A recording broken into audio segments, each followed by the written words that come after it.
Vamos a comenzar con el capítulo 4 de Gershon Filiach, que cubre el periodo 1940-1949. Es una división un poco extraña para partir la historia económica porque en general lo que se trata de hacer es hacer que coincidan con los gobiernos o con las administraciones o con un conjunto de gobiernos. Sin embargo, han decidido el corte de 1940 de manera arbitraria, pero nosotros vamos a seguirlo así. Este capítulo cubre el final de los gobiernos conservadores, desde el punto de vista económico cubre la Segunda Guerra Mundial y también los primeros años del gobierno de la revolución que surge después del golpe del 4 de junio y parte de la primera presidencia de Perón. Como yo digo, el corte es un poco arbitrario. Yo lo que voy a hacer en este primer video es repasar algunas cuestiones vinculadas con la política, vinculándolo con la economía, pero más que nada para que nos ordenemos un poco. Nosotros tenemos en 1930 el golpe de Estado que derroca a Hipólito Yrigoyen y a partir de ahí comienza un periodo de unos 13 años que los historiadores que no saben de matemática han denominado la década infame. Es una década particular porque tiene 13 años, que iría desde 1930 hasta 1943, y que corresponde a los gobiernos conservadores. Que, como ustedes saben, son justamente presidencias que se basan en el fraude electoral para llegar al poder. Después del golpe de Uriburu, gobernó Justo del 32 al 38, del 38 al 40 lo sucedió Ortiz, que queda ciego y por eso tiene que renunciar a la presidencia, y del 40 al 43 le corresponde al presidente Castillo, al vicepresidente Castillo, reemplazarlo a Ortiz. En 1943 se produce un golpe de Estado que derroca al presidente fraudulento Castillo e impone una dictadura que dura 3 años, de 1943 a 1946. ¿Qué había sucedido en los años 30? Bueno, ustedes lo vieron tanto en el capítulo 3 como en el capítulo de Fodor y O'Connell. ¿Qué había pasado? Y mucho de esto está vinculado con la denominación de infame. Infame significa deshonesto, vil.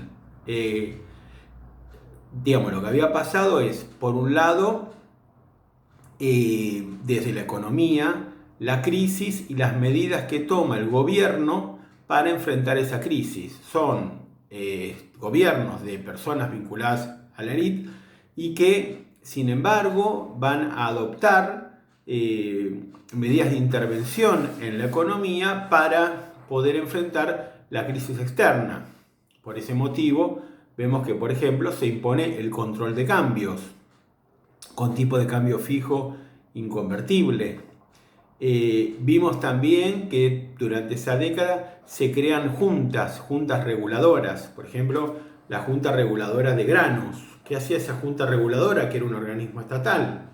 Intervenía en el mercado de cereales, comprando los cereales, para que no baje mucho su precio y los agricultores, y por carácter transitivo, los terratenientes, no se vean perjudicados. Entonces, el Estado compra las cosechas a un precio más alto que el que rige en el mercado para subsidiar, para ayudar a los agricultores, y luego el Estado tiene que vender esas cosechas en el exterior con pérdida.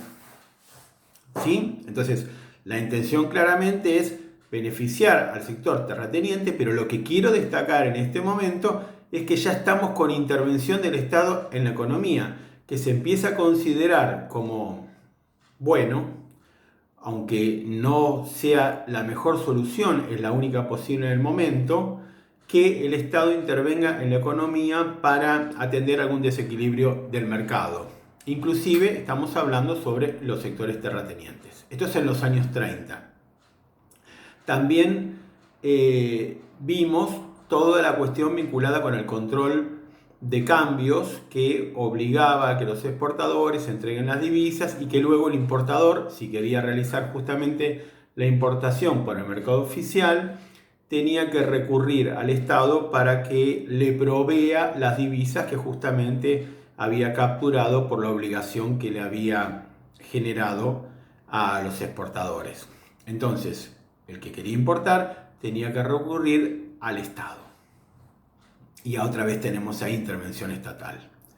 Y en el año 1935, como ustedes vieron con Omar el otro día y pueden repasar con el PowerPoint, se crea el Banco Central. Acá ya tenemos una intención por parte del Estado de intervenir activamente en el sistema monetario para atender a las fluctuaciones y a los problemas que trae justamente la crisis.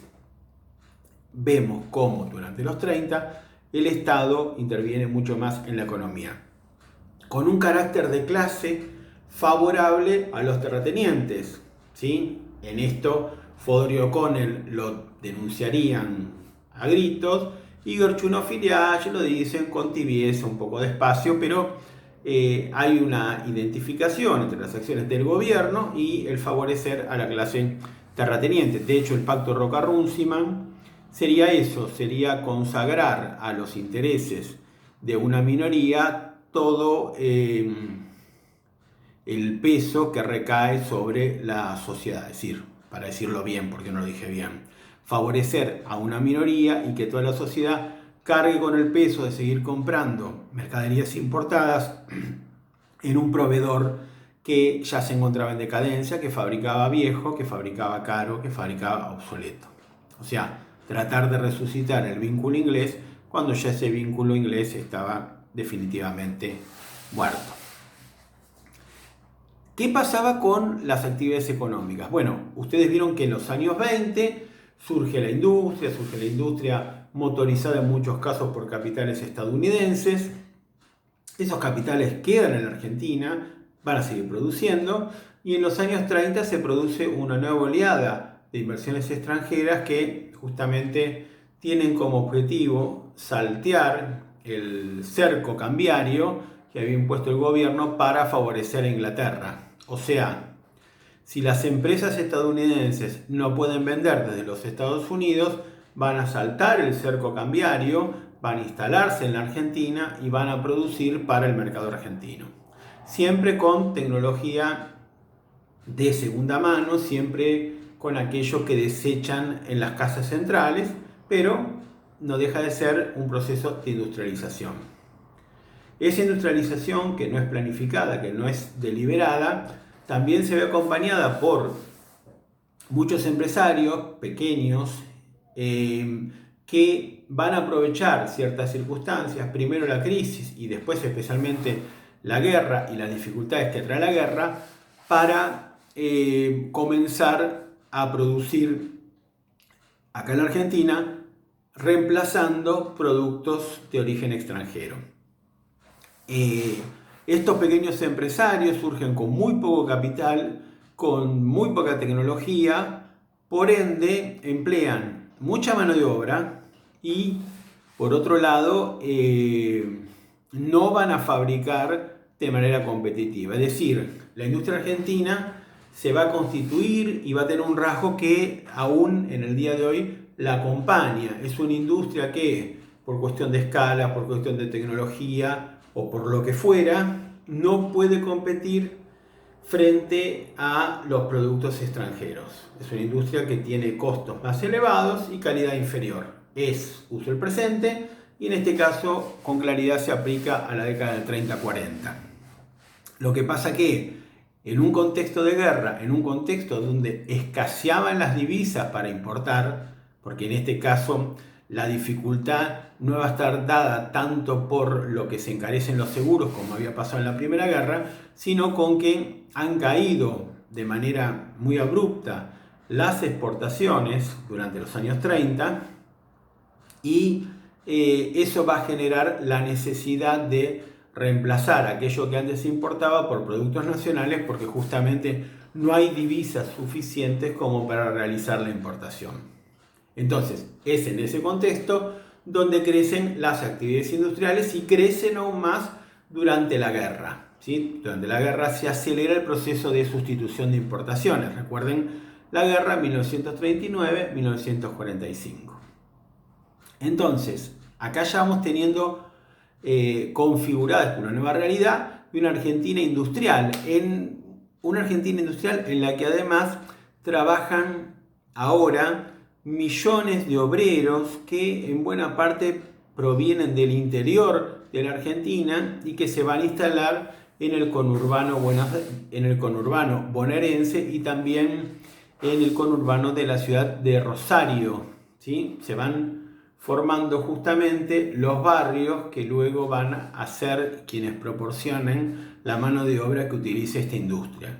Esta industria, que repito, está muy atrasada tecnológicamente, pero que emplea mucha mano de obra y se va a transformar cada vez en un sector más importante. Todas estas transformaciones ocurren bajo la vigencia de los gobiernos conservadores, a los que, sin tener un plan, sin haber pensado en una Argentina industrial, pero sin oponerse a ella,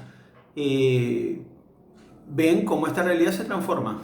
Esta realidad se transforma y de hecho cuando se produzca el golpe en 1943, este proceso de industrialización precario y masivo ya se encuentra lanzado. Entonces, cuando nosotros tengamos que examinar al peronismo, este es un factor explicativo esencial. Esta industrialización precaria, pero que emplea a millones de argentinos. Desde el punto de vista de la política, yo le había hablado sobre los conservadores, cómo llegan al poder con fraude. En el año 1943 hay un golpe de Estado que no obedece a la presión de sectores de intereses claros, sino que en cierta forma está motorizado por fracciones del ejército que creen que es necesario dar un golpe de Estado para evitar, básicamente, que se produzca la misma conmoción que se había dado cuando finalizó la Primera Guerra Mundial. ¿Recuerdan ustedes qué había pasado con la Primera Guerra Mundial?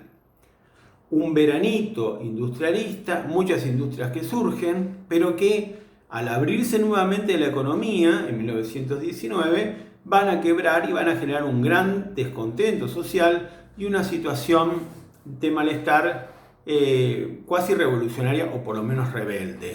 Entonces, los sectores del ejército, con el fin de evitar que venga el comunismo o que venga la revolución social, creen necesario dar un golpe de Estado, entre otras cosas, para poder preservar esas industrias y de esa manera evitar la agitación social. No tienen, más allá de estas ideas que son en general estatistas, no tienen un plan tan claro.